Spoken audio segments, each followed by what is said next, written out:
The chamber fell silent as Ambassador Daniel Porter stepped onto the platform. Around him, representatives from 47 different species watched with various expressions of curiosity, boredom, and thinly veiled skepticism.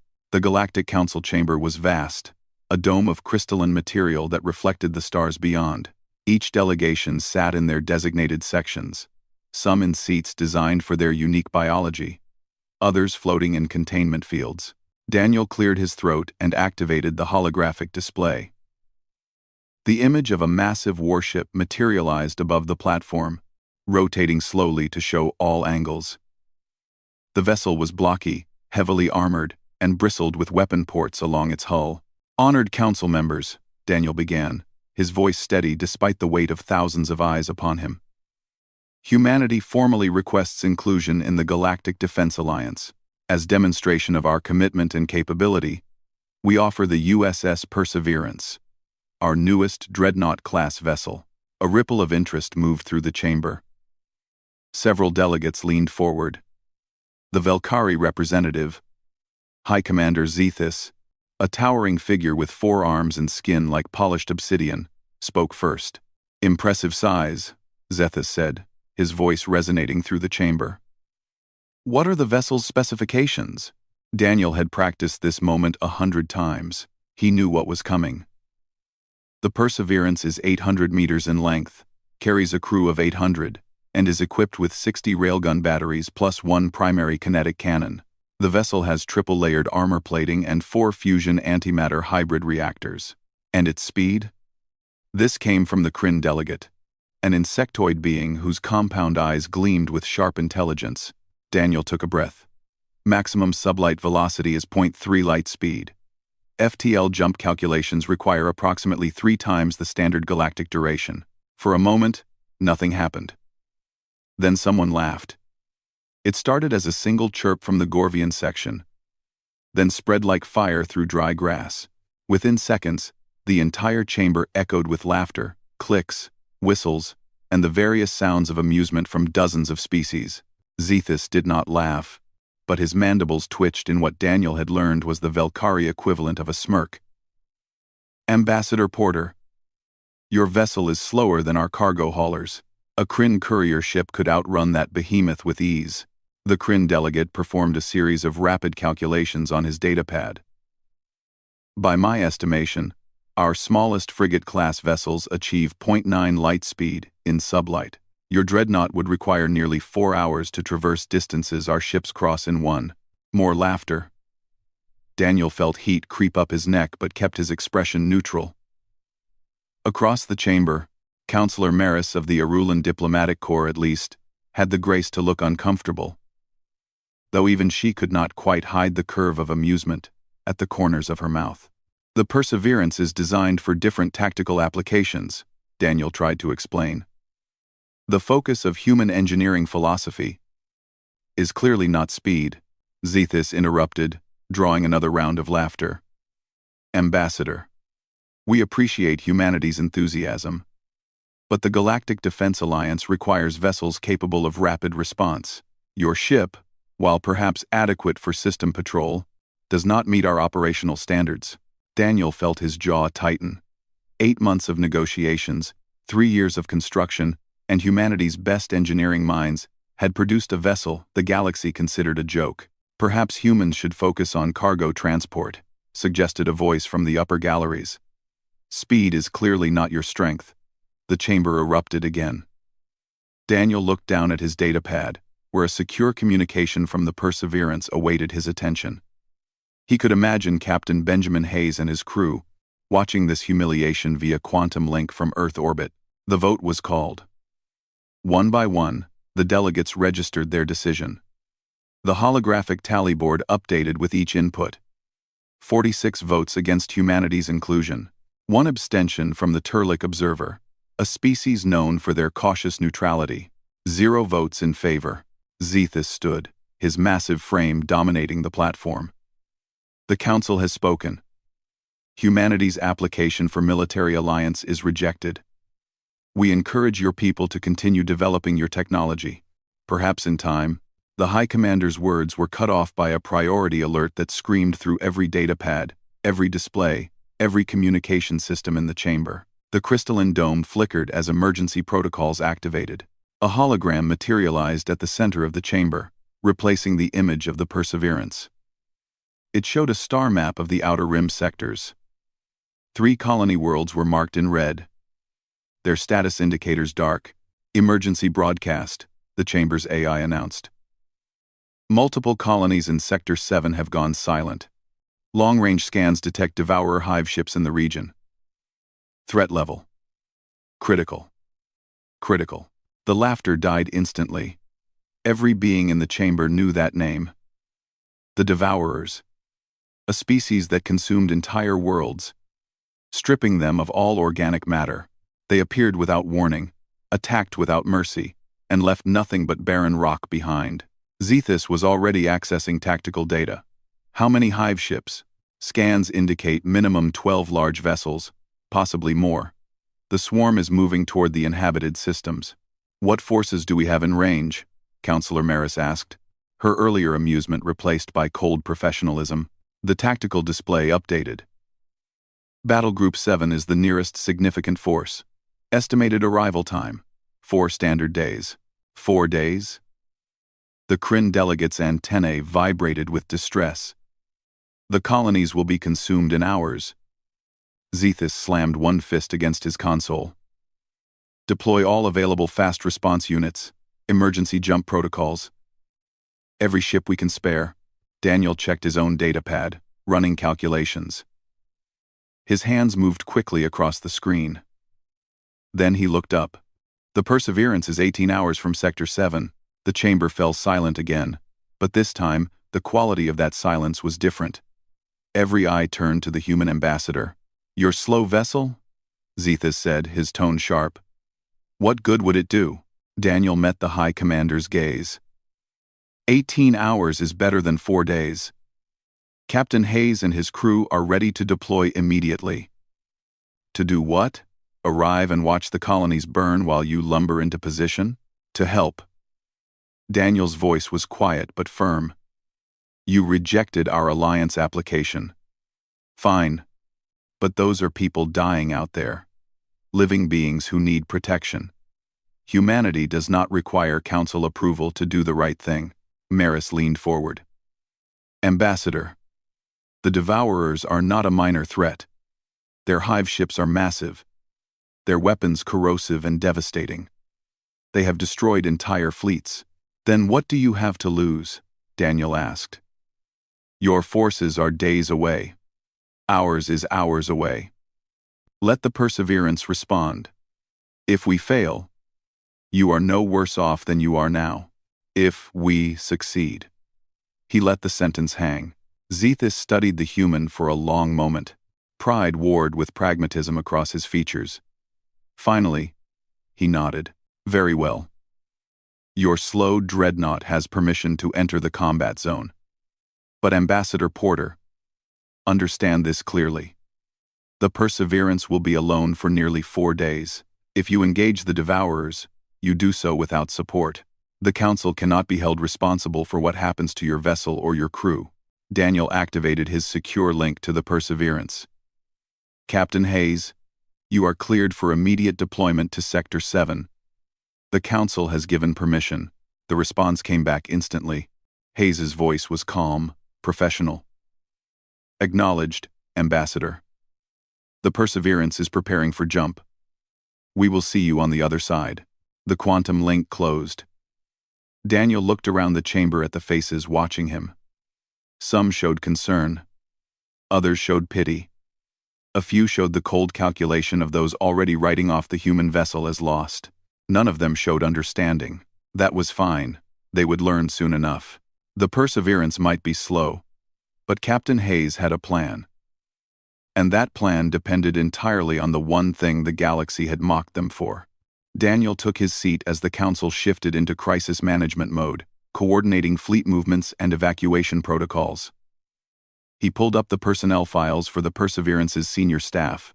Captain Benjamin Hayes, veteran of Earth's Defense Forces, 15 years commanding capital ships. Lieutenant Laura Morrison, tactical officer, top of her class at the Academy. Commander Gregory Stone, Chief Engineer, the man who had designed the reactor systems.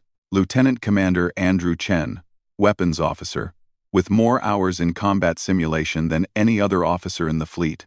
Lieutenant Michelle Parker, Communications Specialist, fluent in 17 languages, including 6 alien dialects. 800 crew members total. 800 humans, about to show the galaxy what they could do. Daniel closed his eyes and said a quiet prayer to whatever might be listening. Not for victory, just for the chance to prove that humanity belonged among the stars. The Perseverance was already gone, vanished into FTL, racing toward a battle that would change everything. The galaxy had laughed at them. Soon, the galaxy would see what happened when humans stopped worrying about being fast and focused on hitting hard enough to matter.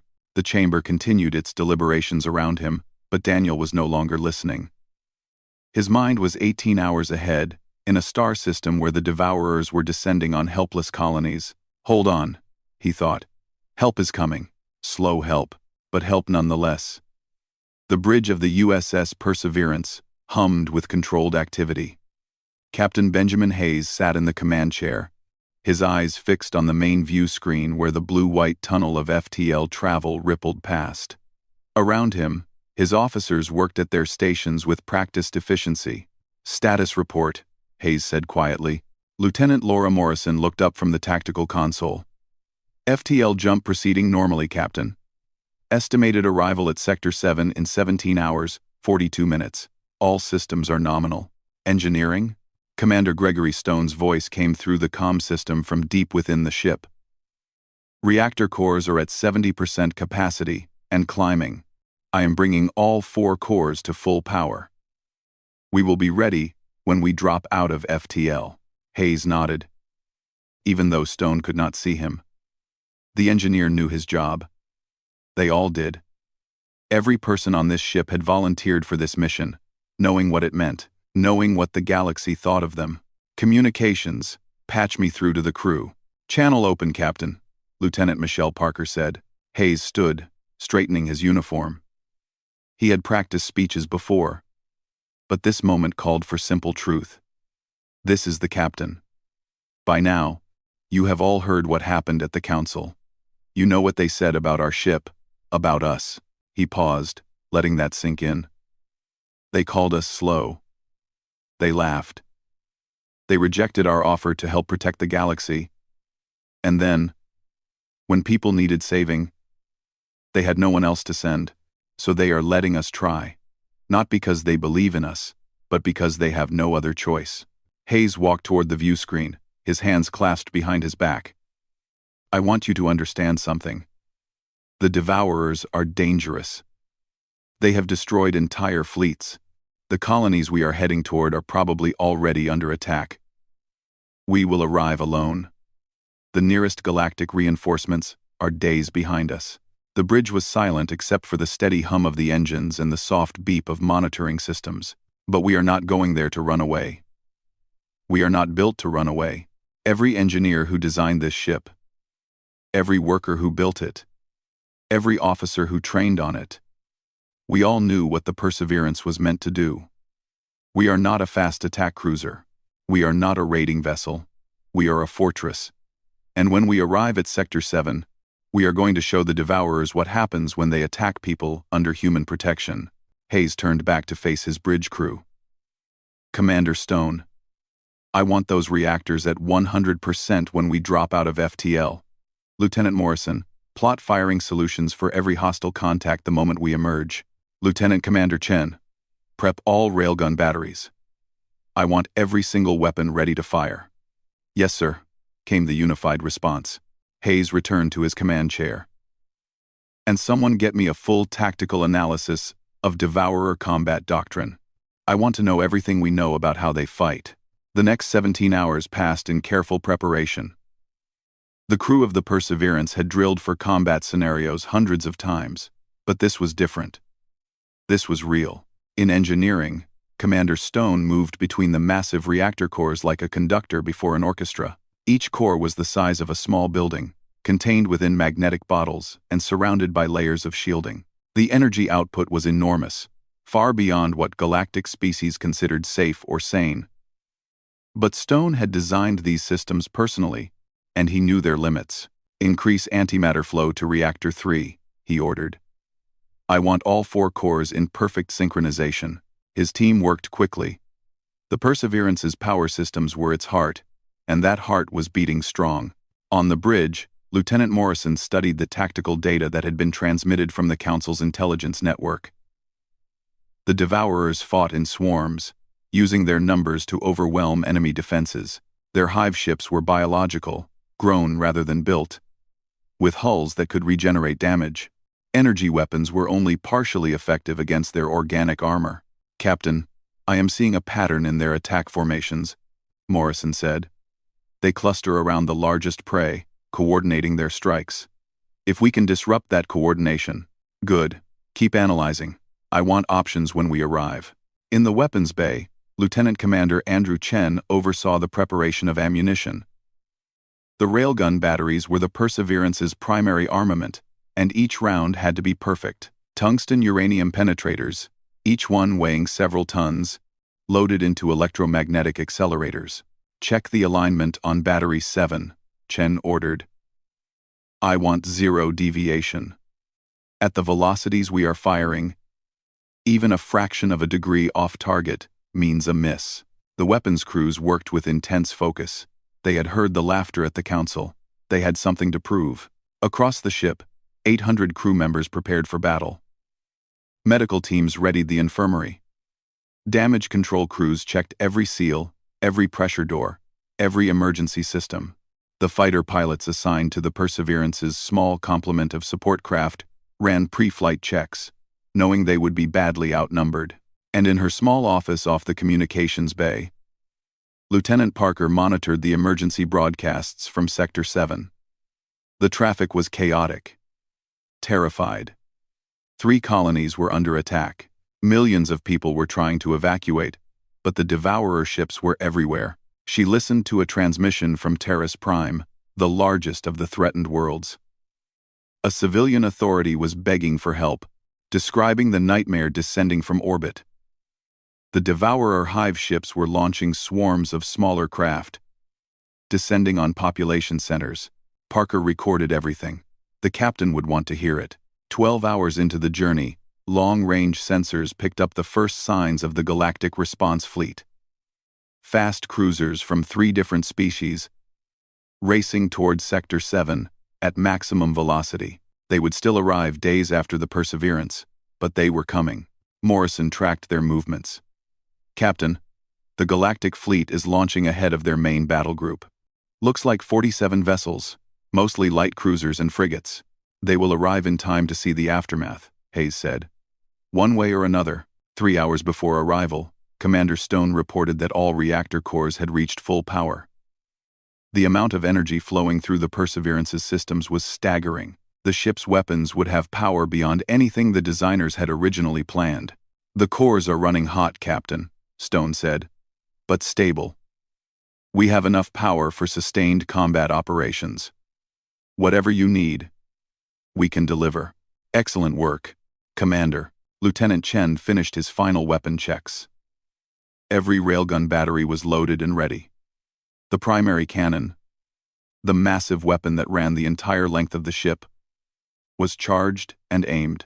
Chen had personally supervised the loading of its round, a 100-ton depleted uranium penetrator that would be accelerated to velocities that made tactical officers across the galaxy nervous. 1 hour before arrival, Hayes called his senior staff to the bridge for a final briefing.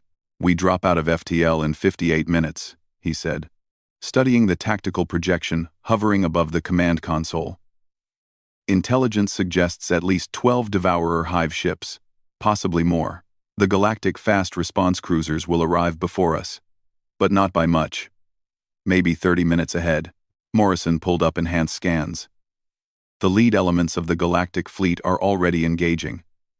I am reading weapons, fire, and losses.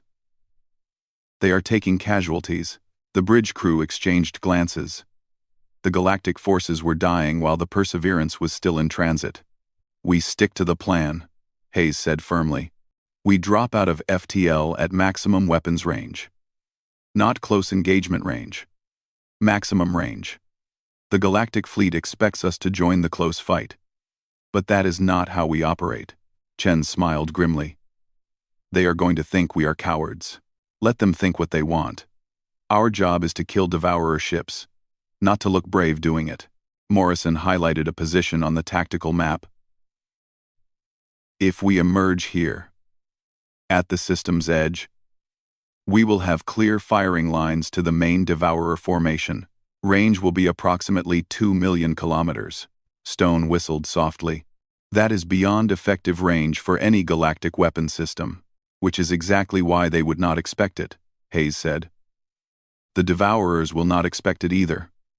Lieutenant Chen, at that range, what is our hit probability? Chen ran the calculations. With the targeting computers and the velocity of our rounds, better than 90% for stationary targets, lower for moving targets, but still viable. The Devourer hive ships are large and relatively slow. They make good targets. Time to impact after firing? Approximately 4 seconds for a round traveling at 0.15 light speed. They would not have time to react. Hayes nodded. Then that is what we do. We come in at range, we hit them hard, and we keep hitting them until they break or we run out of ammunition. Questions? Parker raised her hand. What about communications with the Galactic Fleet? They will probably order us to close distance and support them directly. Acknowledge their messages, but follow my orders, Hayes said. If Commander Zethus wants to court-martial me later, he is welcome to try. Right now, we fight our way. The final minutes counted down. The crew took their positions. Emergency bulkheads sealed. Weapon systems armed. Shields powered to maximum. Hayes sat in his command chair and watched the countdown timer tick toward 0. Somewhere ahead, people were dying. The Galactic Fleet was fighting desperately against an enemy that outnumbered them. All hands, this is the captain, Hayes said over the ship-wide comm. We are about to show the galaxy why humans do not build fast ships. We build ships that hit harder than anyone else. When we drop out of FTL, we are going to introduce the Devourers to the concept of kinetic bombardment. Make every shot count. 2.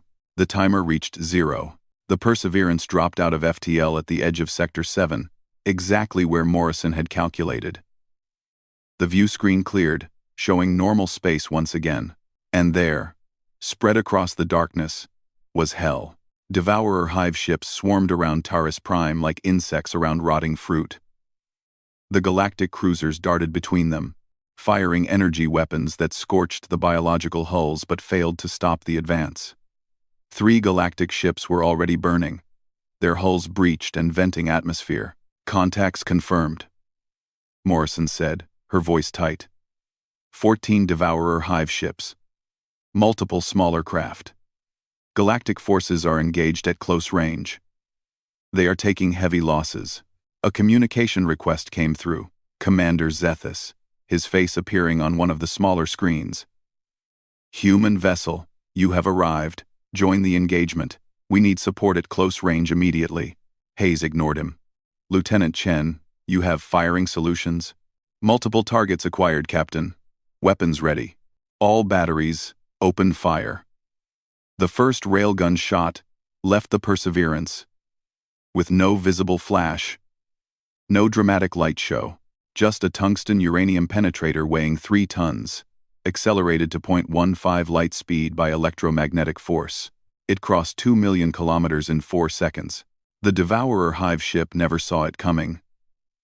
The round struck dead center of the massive biological vessel, punching through the organic armor like paper. The kinetic energy release was equivalent to a 50 megaton explosion. The hive ship did not break apart slowly. It vaporized. One moment it existed, the next it was an expanding cloud of superheated gas and organic debris. The shockwave from the impact destroyed 2 smaller Devourer vessels that had been flanking the hive ship.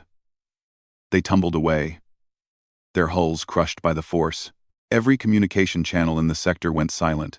On the bridge of the Perseverance, Lieutenant Commander Chen watched his display with satisfaction. Target destroyed. Confirming kill. Next target, Captain Hayes said calmly. All batteries. Continuous fire. The Perseverance had 60 railgun batteries spread across its hull. Chen had been charging them for 18 hours. Now he unleashed them. 20 rounds launched in the second volley. 20 separate trajectories, all calculated by the targeting computers, all aimed at different Devourer vessels. The rounds streaked across space faster than any organic eye could track. 20 hits, 20 explosions. The Devourer formation dissolved into chaos. Aboard his cruiser, Commander Zethus stared at his tactical display in disbelief. The human ship had just destroyed more Devourers in 30 seconds than his entire fleet had managed in 20 minutes of sustained combat. "What weapon is that?" his tactical officer asked, all four hands flying across the console. "Energy signature is minimal. I am not reading plasma discharge or particle beam emissions." "Because it is not energy," Zethus said slowly, understanding dawning. "They are throwing metal. Solid projectiles at relativistic velocities." The tactical officer's mandibles clicked in shock. "That is primitive. That is brilliant. At those speeds, kinetic energy alone is devastating." The communication channel to the Perseverance was still open. Zethus saw the human captain sitting calmly in his command chair, issuing orders with quiet efficiency. "Human vessel, what is your weapon type?" Zethus demanded. Hayes glanced at the screen. "Railgun batteries, Commander. Electromagnetic acceleration of solid projectiles." "Simple physics. At what range are you engaging?" 2 million kilometers. Standard engagement distance for kinetic weapons at these velocities. Zethus felt something he rarely experienced. Humility. His people's energy weapons were effective to maybe half that distance before dissipation rendered them useless. The humans were fighting from a range where the galactic fleet could not even fire back effectively. A third volley launched from the Perseverance. This time, 15 rounds. The Devourers were starting to scatter, their swarm intelligence recognizing the threat. But scattered or not, they could not outrun rounds moving at significant fractions of light speed. 3 more hive ships died. The smaller Devourer craft were attempting to close with the Perseverance, but Lieutenant Morrison was adjusting fire to pick them off. The railguns, designed to destroy capital ships, turned the smaller vessels into expanding clouds of matter with single hits. "Devourer forces are attempting to retreat," Morrison reported. "They are breaking formation and moving away from Terrace Prime." "Do not let them escape," Hayes ordered. "Chen, prioritize the hive ships. Those are the command vessels. Kill them, and the smaller craft lose coordination." "Aye, Captain." The Perseverance began to advance, its slower speed now irrelevant. The battle was being fought at ranges where velocity mattered less than accuracy and raw destructive power. And the Perseverance had both in abundance. Commander Stone's voice came through from engineering. "Captain, reactor output is steady. We can maintain this rate of fire indefinitely. The cores are not even straining." Hayes allowed himself a small smile. "Good, because I plan to keep firing until there are no more targets." The Galactic fleet, recovering from their initial shock, began to coordinate with the human vessel. Morrison established tactical data link with the Allied ships, sharing targeting information and ensuring no friendly fire incidents.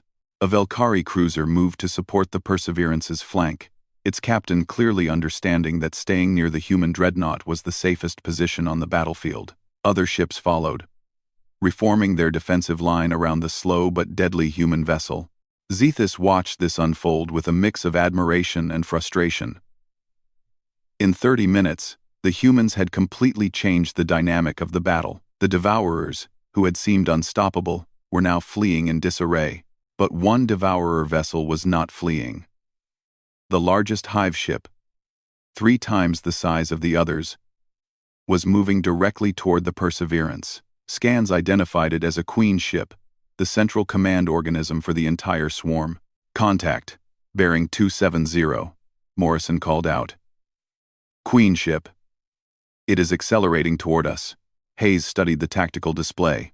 The queen ship was massive, its biological hull covered in thick armor plating that had probably evolved over centuries of warfare. It was launching swarms of smaller attack craft, thousands of them, like a disturbed hive. How long until it reaches our position? At current velocity, 12 minutes. Chen, I want that ship dead before it gets within 1 million kilometers. Working on it, Captain. Chen pulled up the firing solution for the primary cannon, the massive weapon that ran the entire length of the Perseverance. This was what they had been saving. The primary cannon was different from the railgun batteries. It was a single, enormous electromagnetic accelerator, 5 kilometers long, built into the ship's main structural spine. It fired 1 round at a time, but that round was a 100-ton depleted uranium penetrator. Primary cannon charged and ready, Chen reported. Target lock acquired. Fire when ready. Chen double-checked his calculations. At this range, 3 million kilometers in closing, the shot had to be perfect. The Queen ship was moving. Not fast by spacecraft standards, but enough that a miss was possible. He waited. Let the targeting computer track the movement. Let the Queen ship continue its approach. Closer. Closer. Firing. The Perseverance shuddered slightly as the primary cannon discharged. Magnetic fields strong enough to tear metal apart channeled the 100-ton round down the length of the barrel. It emerged traveling at 0.2 light speed, faster than any of the smaller railgun rounds. The round crossed 3 million kilometers in less than 5 seconds. It struck the Queen ship's forward section, exactly where Chen had aimed. The penetrator punched through the armored prow, through 2 kilometers of biological tissue, through the creature's vital organs, and exited through the stern section, still carrying enough energy to continue into deep space. The Queen ship's forward momentum continued for a few seconds. Then it began to spin, hemorrhaging fluids and atmosphere into the void. Internal explosions rippled through its length as biological systems failed catastrophically. Direct hit, Morrison confirmed. Queen ship is dead in space. Life signs are fading. The effect on the Devourer swarm was immediate. The smaller craft lost coordination, their hive intelligence severed. Some continued attacking on instinct, but most began to scatter in random directions. All batteries, free fire, Hayes ordered. Kill as many as you can while they are disorganized. The Perseverance's railgun batteries spoke again and again. Each shot found a target. Devourer vessels died by the dozens. Their biological hulls no match for solid metal. Moving at relativistic speeds, the galactic cruisers joined in, their energy weapons more effective now that the enemy was scattered and vulnerable. Within 10 minutes, the space around Terrace Prime was clear. The surviving Devourers fled into deep space, their swarm broken. Silence fell across the communication channels. The battle was over. Hayes stood from his command chair. Morrison, casualty report. Checking with the Galactic Fleet. Confirmed 3 cruiser losses before we arrived. 4 more with heavy damage. Total galactic casualties estimated at 2,000. And the Perseverance? 0 casualties, Captain. Minor stress on Reactor 3 from sustained high output. But Commander Stone reports it is well within tolerances. No hull damage. No system failures. Hayes nodded. They had done what they came to do. The colonies were safe. The Devourers were defeated. And the Perseverance had not suffered a scratch. Hail from Commander Zethus, Parker reported. On screen, the Velkari commander's face appeared. His expression was difficult to read, but his voice carried unmistakable respect. Captain Hayes. That was impressive. I have never seen a capital engagement decided so quickly. We did what was necessary, Commander. Your weapons. We have never encountered anything like them. The kinetic energy, alone, Hayes shrugged. Physics is the same everywhere, Commander. Mass times velocity. At high enough velocities, even simple metal becomes devastatingly effective. Zethus was quiet for a moment. Captain, I owe you an apology. We mocked your ship at the Council. We called it slow, inadequate. We were wrong. You were not entirely wrong, Hayes said. We are slow. We cannot chase fast raiders or pursue fleeing enemies across star systems. But that is not what we were designed to do. Then what were you designed to do? Hayes gestured at the view screen, where the debris of 14 Devourer hive ships drifted in cooling clouds. To stand our ground and make anything that threatens us regret the attempt. Speed matters in many situations, Commander, but sometimes, the ability to deliver overwhelming firepower from a stable platform matters more, Morrison interrupted. Captain. Receiving transmission from Terrace Prime. The planetary government wants to thank us personally. Tell them we were honored to help. Hayes turned back to Zethus. Commander, I understand you have casualties. We have medical facilities and supplies. We are slow, but we are not going anywhere. If you need support, we are available. Zethus's mandibles curved in what Hayes had learned was a smile. Thank you, Captain. We will take you up on that offer. And Captain? I am requesting permission to come aboard your vessel. I believe my understanding of human engineering philosophy was incomplete. Permission granted, Commander. We will be here. The channel closed. Hayes looked around his bridge. His crew had performed flawlessly. Every system had worked as designed. The Perseverance had proven its worth. Morrison, establish a defensive orbit around Taurus Prime. We will remain on station until the main galactic fleet arrives. Aye, Captain. Chen, reload all batteries. I want us ready for another engagement. Already on it, sir. Hayes returned to his command chair. Through the view screen, he could see Terrace Prime, a blue-green world that would have been consumed by the Devourers if the Perseverance had not arrived in time. They had arrived slow. They had been mocked for their lack of speed, but in the end, speed had not mattered. What mattered was being able to hit harder than anyone expected, and the Perseverance had hit very hard indeed. 2 days after the battle, a Velkari shuttle approached the Perseverance's main hangar bay. Commander Zethus had requested a full tour of the human vessel, and Captain Hayes had agreed. It was time for the galaxy to understand what humanity had built. The shuttle touched down gently on the deck plating. Hayes waited at the airlock with Lieutenant Morrison and Commander Stone. The human officers stood at attention as the Velkari delegation disembarked. Zethus was not alone. Counselor Maris of the Arulan Diplomatic Corps accompanied him, along with technical officers from 3 different species. All of them had witnessed the battle. All of them wanted to understand how a ship they had mocked had destroyed an entire Devourer swarm. Welcome aboard the Perseverance, Hayes said, extending his hand. Zethus clasped it with 2 of his 4 hands. The gesture of respect genuine. Thank you for receiving us, Captain. I will be direct. We need to understand your vessel. Not just your weapons, but your entire engineering philosophy. Hayes smiled. Then let us start with a tour. Commander Stone designed most of the systems. He can explain better than I can. Stone stepped forward, his tablet displaying a schematic of the ship. The Perseverance is built on a fundamentally different set of priorities than galactic standard vessels. Where you prioritize speed and maneuverability, we prioritized sustained firepower and survivability. He led the group down a corridor toward the engineering sections. The interior of the Perseverance was utilitarian. All function and no decoration. Exposed conduits ran along the ceiling. Bulkheads were reinforced with visible cross-bracing.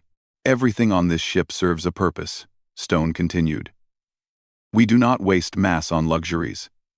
Every gram goes into armor, weapons, or power generation. They reached the first reactor chamber. Through the transparent shielding, the massive fusion antimatter hybrid core glowed with contained power. The Valkyrie technical officer made calculations on his datapad, then looked up in alarm. This power output is 3 times what our largest reactors produce. Is this safe? Stone chuckled. Define safe. By galactic standards, probably not. By human standards, we have triple redundancy on all containment systems. We test to failure in simulation. These cores can handle peak loads 50% above what we normally run them at. But why do you need so much power? Maris asked. Stone gestured to the reactor. Because our weapons require enormous energy. The railgun batteries use electromagnetic acceleration. The stronger the magnetic field, the faster the projectile. To achieve the velocities we need for effective long-range combat, we need power. Lots of it. They moved to the second reactor, identical to the first. Then the third and fourth, each one humming with barely contained energy. Zethus stared at the cores with something approaching awe. 4 reactors of this size, on a single ship. We initially designed for 3, Stone said. But the weapons requirements kept growing. So we added a 4th. Turned out to be a good decision. During the battle, we were running at 60% capacity across all 4 cores. We had power to spare. Hayes led them to the ammunition manufacturing facility. Here, automated systems fabricated railgun rounds from raw materials. Tungsten, uranium, other dense metals, all shaped into penetrators and loaded with precision guidance packages. Lieutenant Chen met them there, standing beside one of the completed rounds. The 3-ton penetrator gleamed under the facility's lights. This is our standard ammunition, Chen explained. Tungsten uranium composite. Dense, durable, and cheap to manufacture. We can make these during long voyages from asteroid mining materials. The Kryn technical officer examined the round with fascination. And you simply throw these at enemies? Not simply, Chen said with a grin. We throw them very fast. When this round is fired, it accelerates through a 500-meter barrel using electromagnetic force. Exit velocity is approximately 0.15 light speed.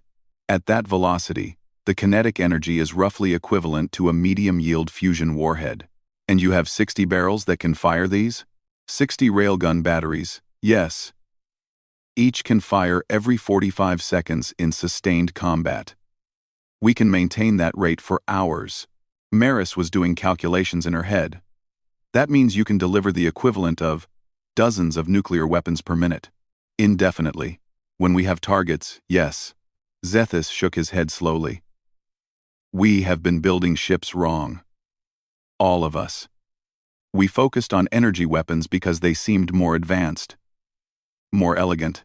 Energy weapons have their place, Hayes said diplomatically. But they dissipate over distance. Kinetic rounds do not. They gain energy the further they travel. Simple physics, but effective. Stone led them to the primary cannon, the massive weapon that had killed the Devourer Queen ship. The barrel ran through the center of the ship, electromagnetic tunnel 5 kilometers long. The weapon occupied nearly a quarter of the vessel's total length. This is our main gun, Stone said. 1 barrel, 1 round at a time. But that round weighs 100 tons and leaves the barrel at 0.2 light speed. The visiting officers stood in silence, staring at the engineering marvel before them. The containment systems alone were larger than most ship weapons.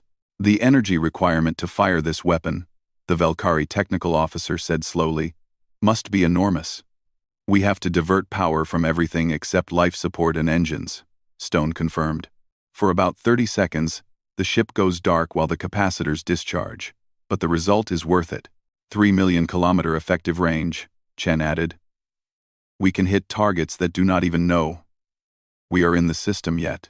They moved to the armor sections next. Morrison took over the explanation here. Her tactical expertise on display. The Perseverance has triple-layered hull armor, she said, pointing to cross-section displays. Outer layer is ablative ceramic composite. Middle layer is carbon nanotube weave. Inner layer is reinforced titanium alloy. Total thickness is 12 meters. Zethus reached out to touch the inner hull. The metal was cool and solid. 12 meters of armor. Our cruisers have 2 meters at most.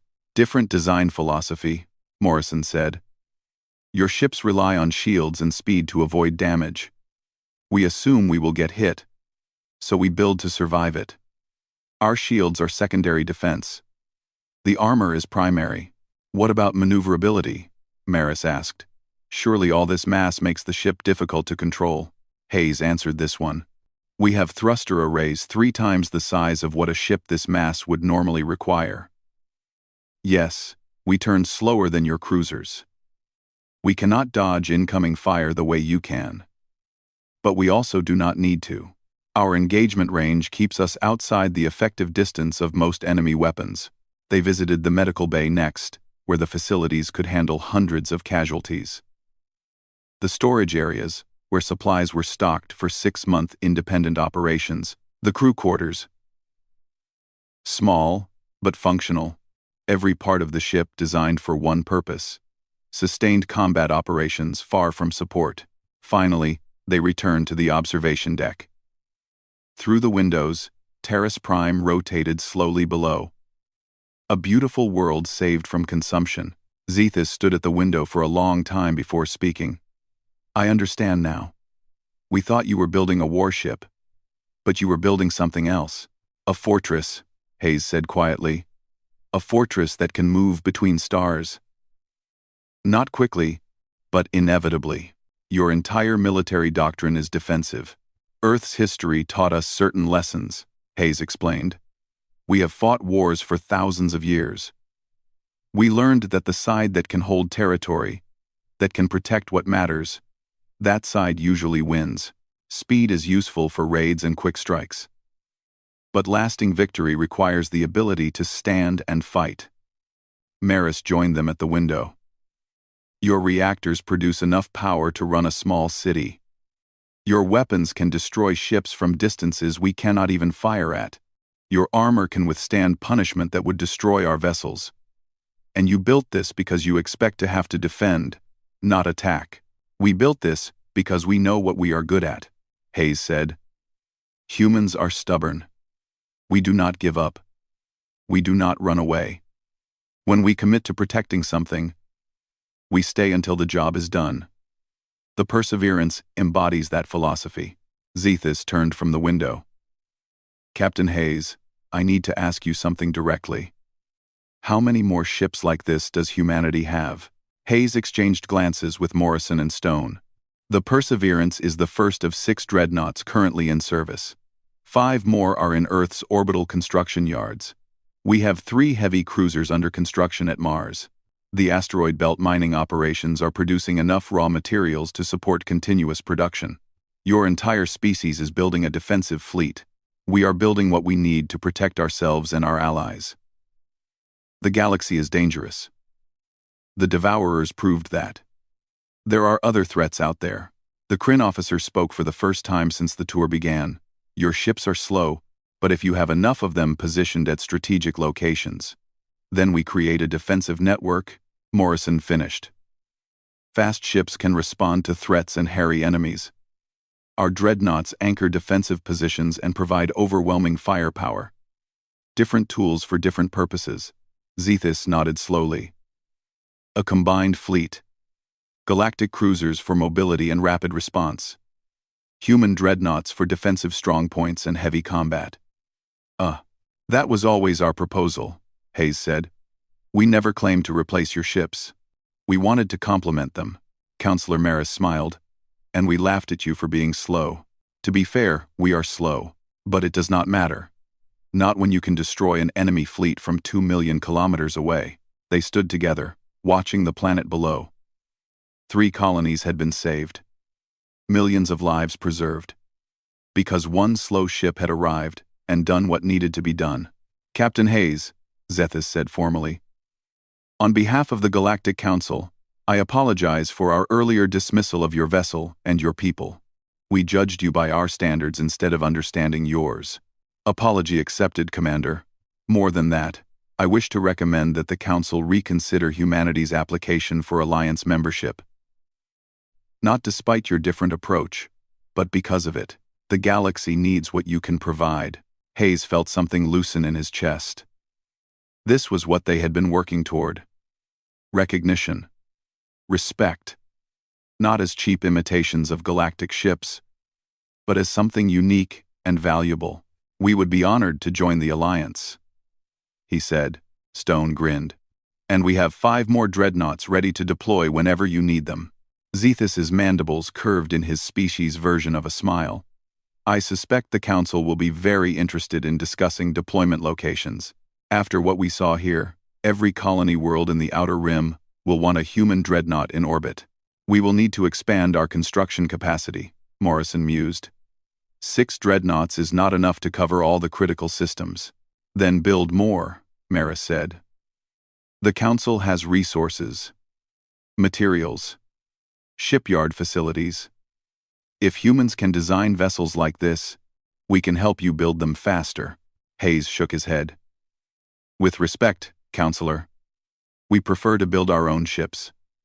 Quality control is critical. But we would welcome resource support and coordination on deployment. Fair enough. The delegation prepared to return to their shuttle.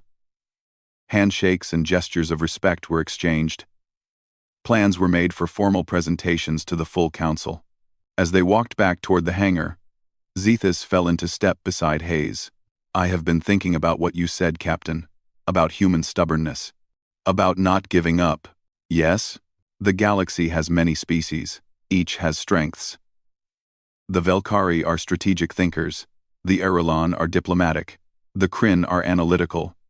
But I think humans have something we lack. You have determination, the will to stand firm when others would flee. Hayes considered this. We have had to learn that quality. Earth is not an easy world.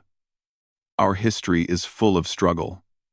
Maybe that shaped us, perhaps. But whatever the reason, the galaxy needs that quality. Especially now. With threats like the Devourers emerging, they reached the hangar. The shuttle was prepped and ready. Zethus turned one final time. The Council laughed at your slow ship, Captain Hayes. We will not make that mistake again. I hope not, Commander. We have a lot to offer. We just do it differently, slowly but surely. Hayes smiled. That is a very human saying. Where did you hear it? I looked up Earth literature last night, trying to understand your people better. That phrase appeared often in your historical texts. It defines us pretty well. The Velkari delegation boarded their shuttle. Hayes watched it lift off and depart through the atmospheric containment field.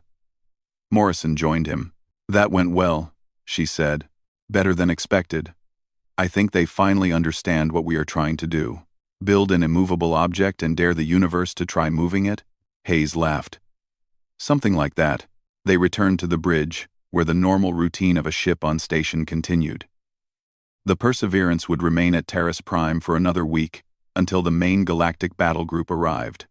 Then they would receive new orders. But Hayes knew those orders would be different now. Humanity had proven itself. Not as fast raiders or quick-strike forces, but as the immovable guardians the galaxy needed. The Perseverance hummed around him, reactors steady, weapons ready, armor thick and strong, a fortress among the stars. Slow, stubborn, unstoppable, exactly what they had designed it to be. 1 week later, the Galactic Council convened again. The same crystalline chamber, the same delegations, but the atmosphere was completely different. Ambassador Daniel Porter stood on the platform once more, but this time, no one was laughing. Commander Zethus spoke first. The Council has reviewed the complete battle records from the Terrace Prime engagement. We have analyzed the human vessel's performance, confirmed casualty reports, and assessed the strategic implications. I will be direct. We were wrong to reject humanity's application. A murmur ran through the chamber. Several delegates shifted in their seats. The Perseverance performed beyond any expectations. It arrived first, engaged at unprecedented ranges, and destroyed 14 Devourer hive ships with 0 friendly casualties. Furthermore, the vessel's design philosophy represents a paradigm shift in naval architecture that we failed to appreciate. Zethus activated a holographic display showing the battle footage. The chamber watched in silence as railgun rounds crossed impossible distances and struck with devastating effect. The destruction of the Queen ship drew gasps from species who had not yet seen the full recording. Humanity does not build ships the way we do. Zethus continued. They do not prioritize what we prioritize. But their approach is not inferior. It is complementary. While our vessels excel at rapid response and mobile warfare, human dreadnoughts provide anchored firepower and defensive capabilities we cannot match. Counselor Maris rose to speak. The Ireland delegation has consulted with our Strategic Planning Council. We believe the galaxy faces an era of increasing threats. The Devourers are not the only danger. We need a defensive network, not just offensive capability. Human vessels provide that defensive capacity. The Kryn delegate activated his own display, showing tactical projections. We have run simulations. A combined fleet of fast galactic cruisers and slow human dreadnoughts outperforms either type alone by significant margins. The humans anchor positions while we maneuver. We draw enemies into kill zones where human weapons can engage. The synergy is mathematically optimal. Daniel listened with carefully controlled satisfaction. This was what they had wanted from the beginning. Not to replace galactic forces, but to complement them. Ambassador Porter, Zethus said formally. The Galactic Council wishes to reconsider humanity's application for Alliance membership. We were hasty in our previous judgment. We ask that you present your proposal again. Daniel stepped forward. Thank you, Commander. Humanity's proposal remains the same. We offer our Dreadnought fleet for defensive operations. We propose deploying these vessels at strategic locations throughout Allied space, providing fixed defensive strongpoints that can respond to threats with overwhelming force.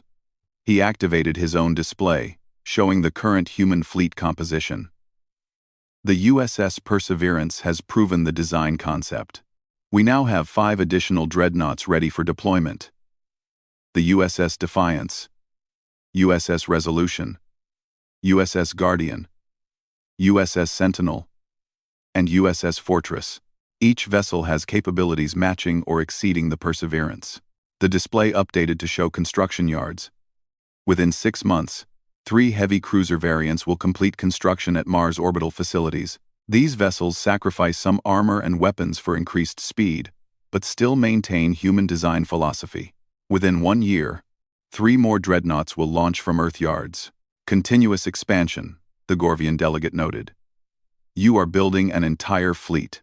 We are building what the galaxy needs, Daniel replied. Defensive capacity. The ability to protect vulnerable worlds and hold critical locations. Speed has its place, but so does staying power. Zethus stood. The Valkyrie delegation moves to approve humanity's alliance application with full military membership status. Further, we propose joint operational command structure, integrating human defensive vessels with galactic mobile forces. The Arulan delegation seconds the motion. Maris said, immediately. The vote was called. This time, the tally board told a different story. One by one, the delegations voted in favor. When the final count appeared, it was unanimous. 47 votes in favor, 0 against, 0 abstentions. Daniel felt the weight of months of work, years of construction, and centuries of human persistence settle into this single moment. Humanity was part of the galactic community now, not as junior members or probationary allies, but as full partners. The motion passes, Zethus announced. Humanity is welcomed into the Galactic Defense Alliance with full membership. Ambassador Porter, we will need to discuss deployment immediately. Multiple systems have already requested human dreadnought protection. Daniel smiled. We are ready to begin coordination, Commander. The formal proceedings continued for another hour. Deployment schedules, resource allocation, communication protocols, the tedious but necessary work of integrating a new military force into an established alliance. But the important moment had passed. Humanity was in. 3 days later, Captain Hayes received new orders. The Perseverance would remain at Taurus Prime permanently, serving as the system's primary defensive asset. The colonists had specifically requested that the human ship stay, and the Council had agreed. Hayes stood on the observation deck, watching the planet rotate below. Behind him, the bridge was operating on standard watch rotation. His crew had settled into the routine of peacetime operations, though they remained ready for combat on short notice. Lieutenant Morrison joined him at the window. Deployment orders for the other dreadnoughts just came through. The Defiance is going to Sector 9. The Resolution will cover the Outer Rim trade routes. The Guardian is assigned to the Council homeworlds. Strategic positions, all of them. The Council is taking this seriously. They want human ships at every critical location. Hayes nodded. Good. That is what we built them for. Commander Stone arrived with a data pad. Captain, I have the quarterly maintenance schedule. Also, the Council is sending technical teams to study our reactor designs. They want to incorporate some of our power generation concepts into their new ship classes. Tell them they are welcome to observe. But we keep the detailed specifications classified for now.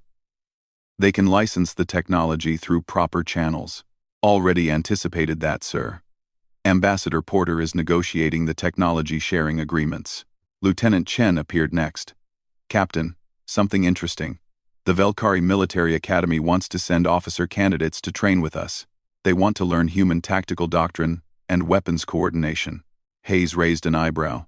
From mockery to wanting to learn from us, things change quickly. The battle changed a lot of minds, Morrison said. Nothing convinces like results. Lieutenant Parker's voice came through the comm system. Captain, incoming message from Earth. It is Admiral Stevens. Put him through. The wall screen activated, showing Admiral Peter Stevens, head of Earth's Naval Command. The Admiral's weathered face creased in a smile. Captain Hayes, I have been reading the reports from Terrace Prime. Outstanding work. Thank you, sir. The crew performed excellently. More than that, you proved the concept. Every skeptic who said the dreadnoughts were too slow, too expensive, too impractical, they are all eating their words now. Congress just approved funding for 12 more dreadnoughts. 12. We will have the largest defensive fleet in the galaxy within 5 years. Hayes felt pride swell in his chest. That is excellent news, Admiral. It gets better. The galactic species are requesting joint exercises. They want their crews to train alongside ours. Some are even asking about purchasing human-designed ships for their own fleets. We went from rejected to sought after in 1 week. Stevens laughed. That is how it works sometimes. You just have to prove your worth once, decisively. You did that, Benjamin. You and your crew showed the galaxy what humans can do when we commit to something. We had help. The perseverance is the result of thousands of people's work. True. But you were the one who had to make it perform under pressure.